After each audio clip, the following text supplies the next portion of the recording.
నమస్తే friends, welcome to స్ఫూర్తి news. Kalwakurthy నియోజకవర్గ రాజకీయాలతో పాటు ఉమ్మడి పాలమూరు జిల్లాతో పాటు తెలంగాణ రాష్ట్రానికి ముఖ్యమంత్రిగా వ్యవహరిస్తున్నటువంటి రేవంత్ రెడ్డికి అత్యంత సన్నిహితుడు భూపతి రెడ్డి గారు ప్రస్తుతం మనతో ఉన్నారు. కల్వకుర్తి నియోజకవర్గ రాజకీయాలను తన వైపు అంటే తన చాతుర్యంతో మార్చడంలో క్రియాశీల పాత్ర పోషించడంతో పాటు ఈ తెలంగాణ రాష్ట్రంలో కాంగ్రెస్ పార్టీ ఖచ్చితంగా అధికారంలోకి రాబోతుంది. అధికారంలోకి వచ్చిన ఈ కాంగ్రెస్ పార్టీకి రేవంత్ రెడ్డి ఖచ్చితంగా ముఖ్యమంత్రి కాబోతున్నారు. దీనికి తోడు కల్వకుర్తి ఎమ్మెల్యేగా కసిరెడ్డి నారాయణ రెడ్డి గెలవబోతున్నారు. తదితర అంశాలకు సంబంధించి మన స్ఫూర్తితో గతంలో భూపతి రెడ్డి గారు పంచుకోవడం జరిగింది. అవన్నీ విషయాలు కూడా నిజం కావడం జరిగింది. అయితే ఈసారి పార్లమెంట్ ఎన్నికలు ఇప్పటికే ముగడం జరిగింది.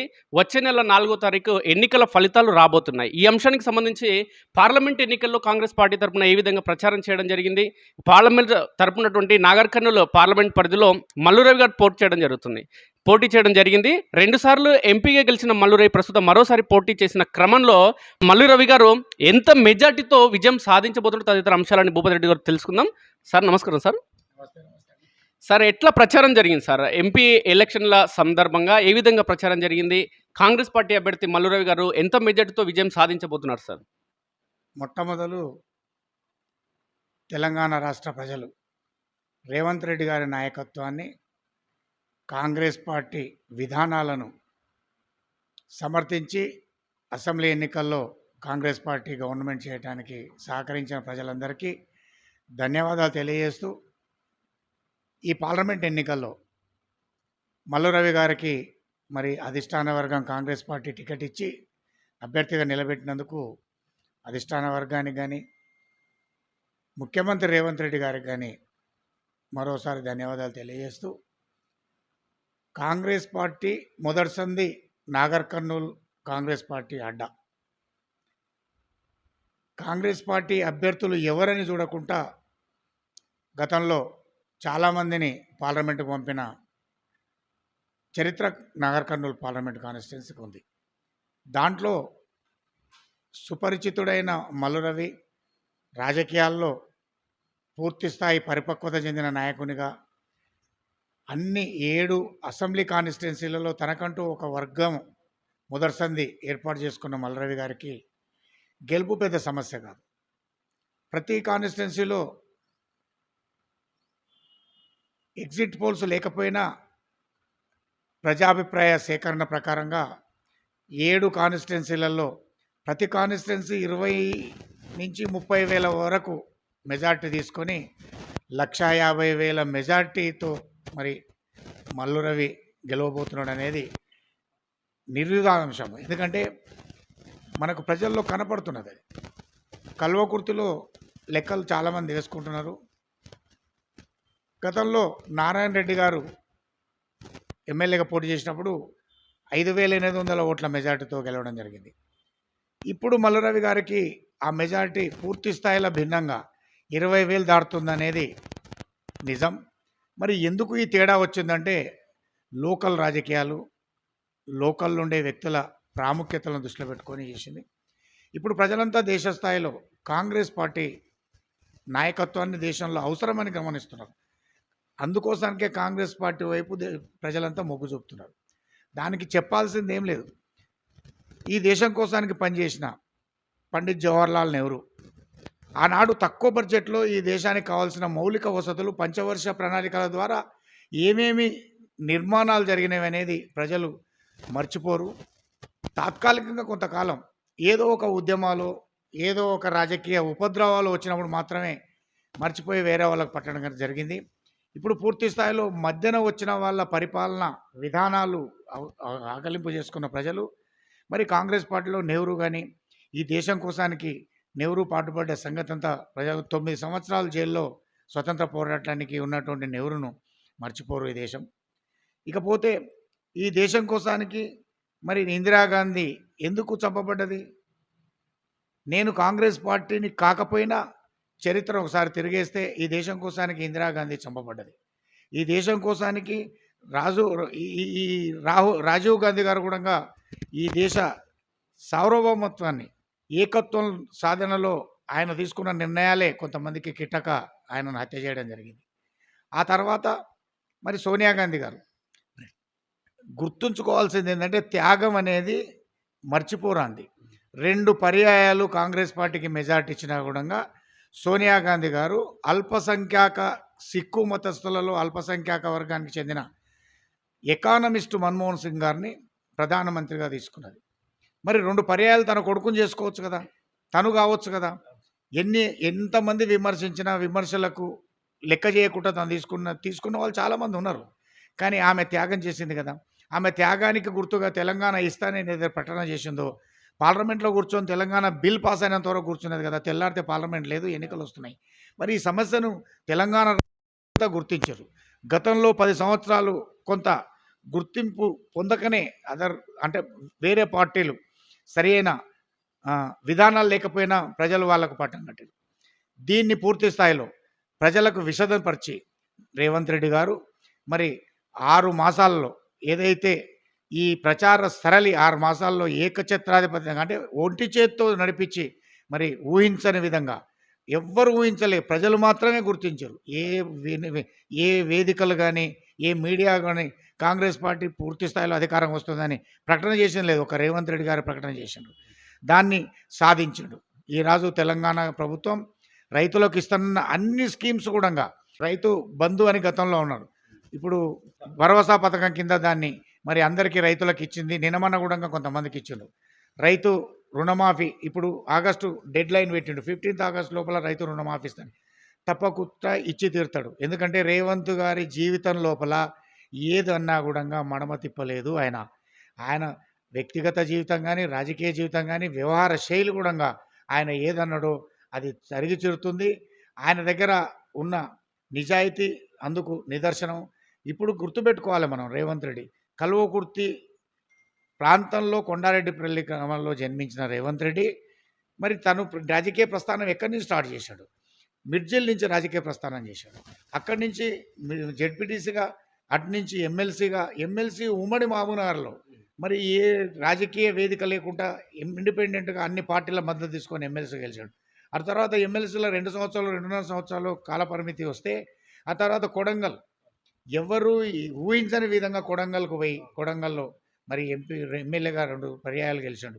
అటు తర్వాత మరి రాజకీయ సమీకరణలో జరిగిన భాగంగా కొడంగల్లో ఒకసారి ఓటమి చూసిన ఈ భారతదేశంలో అత్యంత పెద్దదైన మల్కాజ్గిరికి కాంగ్రెస్ పార్టీ అభ్యర్థిగా పోటీ చేసి మల్కాజ్గిరిలో కూడా విజయం సాధించిందంటే మరి ఆయన రాజకీయ చతురతన, ప్రజల ఆదరణ మనం దృష్టిలో పెట్టుకోవాలి. ఇప్పుడు రాష్ట్రం లోపల ఆయన క్లియర్గా చెప్తున్నాడు, మెజారిటీ 9 నుంచి 13 స్థానాలు పార్లమెంటు గెలుస్తుందని. 9 ఖచ్చితంగా గెలుస్తుందనే విశ్లేషకులు, పార్టీలు కాన్స్టిట్యున్సీల వారీగా ఎన్ని కాన్స్టిట్యున్సీలు ఏ కాన్స్టిట్యున్సీ గెలుస్తుంది 9 మాత్రం చర్చా వేదికల ద్వారా నిర్ధారణ చేసిండ్రు. మరి వాడిని మిగతా 9 పోతే 4 కీన్ కాంటెస్ట్లో 4 ఉన్నాయని దాంట్లో మహబూబ్నగర్ను కూడా చూపిస్తున్నారు. ఈ కీన్ కాంటెస్ట్లో 13కి 4 గెలిస్తే 13 అవుతుంది, 2 గెలిస్తే 11 అవుతుంది, 3 గెలిస్తే 12 అవుతుంది. ఈ రకంగా కొంతమంది రాజకీయ నాయకులు చెప్పుకుంటున్నారు, మేము 14 గెలుస్తున్నాం, దేశం లోపల మార్పు మాతోటే వస్తుందని. హాస్యాస్పదంగా ఉంటుందని పరిజ్ఞానం లేకుండా మరి ఇన్నాళ్ళు పరిపాలన చేసిన వాళ్ళు కూడా చెప్పడం నిజంగా కరెక్ట్ కాదు. ఇంకా పోతే మతతత్వ పార్టీ వాళ్ళు ఏదో చెప్పుకుంటున్నారు, అసెంబ్లీలో 4 సీట్లకు 8 సీట్లు గెలిచారు అనుకో, ఇప్పుడు పార్లమెంట్లో వాళ్ళు 4 సీట్లు గతంలో గెలిచారు. ఎట్లా గెలిచిండ్రు అనేది ప్రజలందరికీ తెలుసు. ఇప్పుడు వాళ్ళు ఏమంటారు, మేము డబుల్ డిజిట్స్ గెలుస్తామంటారు. ఒక ఆయన ఏదైనా కూడా ఈ తెలంగాణ సెక్యులర్ స్టేట్ అనేదానికి పూర్తి నిదర్శనాలు ఉన్నాయి. ఇక్కడ హిందూ ముస్లిమ్స్ బాయిగా హిందూ ముస్లిమ్స్ అలగలగని ప్రచారం చేసిన వాళ్ళు ఇవాళ నరేంద్ర మోడీ గారు బయట మహారాష్ట్రలో హిందూ ముస్లిం బాయి అని మళ్ళీ ప్రకటన చేసిండు. ఎందుకు చేసిండు? దేశ స్థాయిలో బీజేపీ యొక్క విధానాలు ప్రజలు గమనించరు. బీజేపీ విధానాలు నచ్చక నార్త్ ఇండియాలో తిరుగుబాటు చేసి వాళ్ళకు పూర్తి స్థాయిలో మెజార్టీ దక్కుతుందనే భయంతో మరి మనకు సౌత్ ఇండియాలో ఉన్న మహారాష్ట్రలో ఆ ప్రకటన చేయడానికి ఇది నిదర్శనం. ఇకపోతే విమర్శలతో తావు లేకుండా నిజాన్ని నిజంగానే మాట్లాడాలి. రాముడు ఈ ప్రపంచానికి దేవుడు, ఆయన ఆదర్శప్రాయుడు.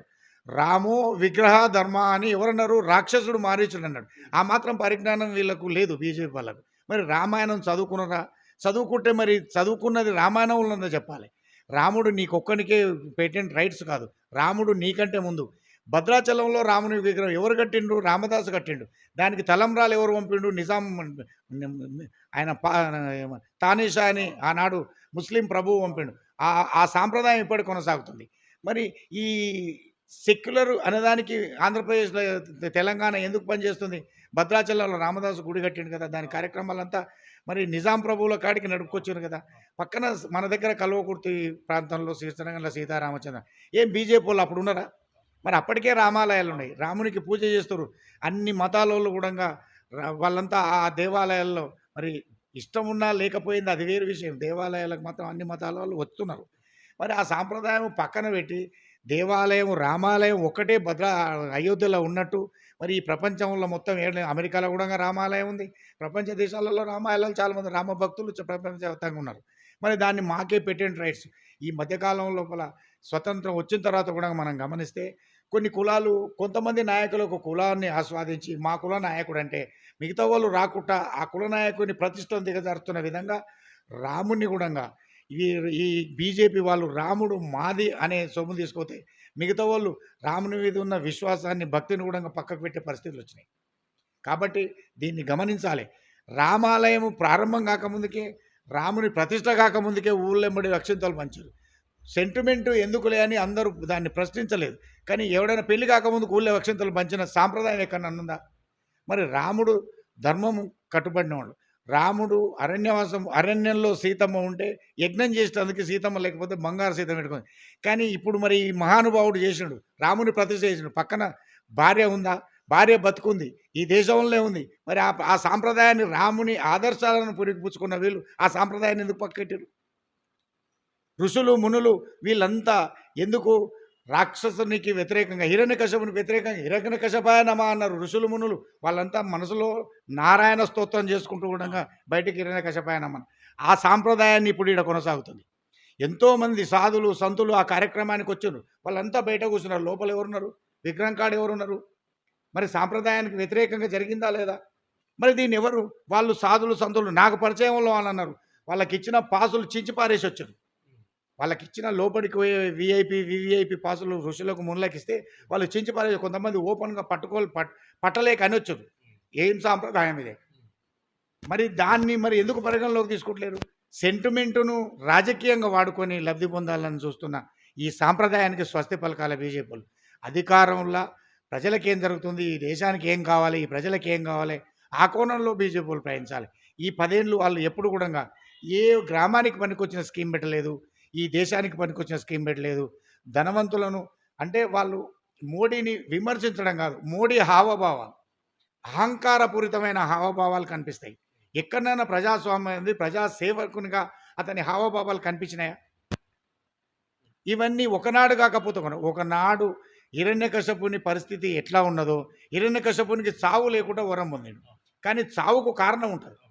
ఆ కారణాన్ని పోతన్న గారు భాగవతంలో రాసిపెట్టిండు. అది ఆచరణ లోపల మనం సినిమాల ద్వారా చూపించారు. మరి చిన్నోడు ప్రహ్లాదుడైనా తన కొడుకైనా ఎదిరించాడు కదా.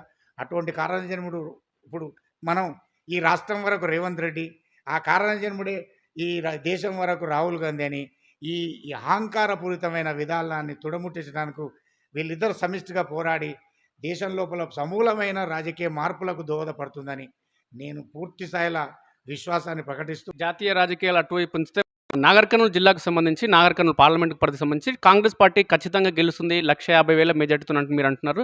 సెకండ్ ప్లేస్ ఎవరికి రావచ్చు సార్ మీ అంచనా ప్రకారం? ఇప్పుడు రాజకీయాలలో ఒక చిన్న జోక్ ఇది. 2 పార్టీల అభ్యర్థులు ఉన్నారు, ఒకటి బీఆర్ఎస్ ఒకటి బీజేపీ. ఆ ఇద్దరు ఏమంటున్నారు? మేమే కాంగ్రెస్కు పోటీ అంటున్నారు. బీజేపీ ఏమంటుంది? మేమే కాంగ్రెస్కు పోటీ అంటుంది. మాకు కాంగ్రెస్ మధ్యనే పోటీ అంటారు. బీఆర్ఎస్ లీడర్ ప్రవీణ్ కుమార్ కూడా ఏమంటారు? నాకు కాంగ్రెస్కే పోటీ అంటారు. అంటే దాని అర్థం ఏంది? సెకండ్ ప్లేస్లో ఇద్దరు కూడా నమ్మకం లేదు. నేను వస్తానా అనే గ్యారంటీ ఆత్మవిశ్వాసం వాళ్ళకి లేదు. మేమే కాంగ్రెస్తో పోటీ అంటే దాని అర్థం ఏంది?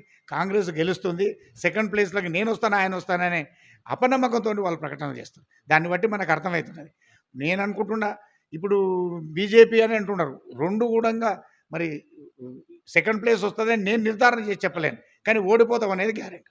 వాళ్ళకు కూడా గ్యారెంటీ వచ్చింది. మరి మేము ఎవరో సెకండ్ అని చెప్పుకునే పరిస్థితిలో వాళ్ళు లేరు. సెకండ్ అని చెప్పుకుంటే నామూసి కింద ఫీల్ అవుతారు. రాజకీయాల్లో నామూసితోనే ఏం పనిది? ఓడిపోయిన వాళ్ళు ఎంతోమంది గెలిచిన వాళ్ళు ఎంతోమంది ఓడిపోయినారు. దాంట్లో మల్లు రవి గెలుపును ఎవరు ఆపలేరు. కేంద్రం లోపల కాంగ్రెస్ పార్టీ గవర్నమెంట్ చేస్తుంది. చేసినప్పుడు ఇమ్మీడియట్గా పాలమూరు రంగారెడ్డికి జాతీయ హోదా లభిస్తుంది. ఫండ్స్ అన్నీ కేంద్ర ప్రభుత్వమే భరించి రేవంత్ రెడ్డి గారు ఆశించిన రీతిలో పాలమూరు డెవలప్ అవుతుంది. కేంద్ర ప్రభుత్వం నుంచి రావాల్సిన పెద్ద పెద్ద ఇండస్ట్రీస్ అన్నీ పాలమూరు జిల్లా హైదరాబాదుకు సమీపంలో ఉంది కాబట్టి చాలా పెద్ద పెద్ద డిఫెన్స్కు సంబంధించినవి అనుకోండి, ఇంకా రీసెర్చ్కు సంబంధించినవి అనుకోండి, పెద్ద పెద్ద ఇండస్ట్రీస్ మనకు ఉమ్మడి మహబూబ్నగర్ జిల్లాలో స్థాపితం నెలకొల్పే అవకాశాలు ఉన్నాయి కాబట్టి దీని ద్వారా యువతకు ఉపాధి కల్పించి రైతులకు పూర్తి స్థాయిలో సాగునీరు అందించి వ్యవసాయాన్ని కూడా పూర్తి స్థాయిలో అభివృద్ధి చేసే దిశలో మరి ఈనాడు కాంగ్రెస్ పార్టీ గవర్నమెంటు రేవంత్ రెడ్డి నాయకత్వం లోపల మహబూబ్నగర్ పాలమూరు అంటే పాలతో ఏదైతే భావం వస్తుందో అది పూర్తి స్థాయిలో రేవంత్ రెడ్డి గారి నాయకత్వం లోపల ఆచరణ లోపల ఈ 5 సంవత్సరాల్లో అమల్లో ఉంటుందని నా నమ్మకం.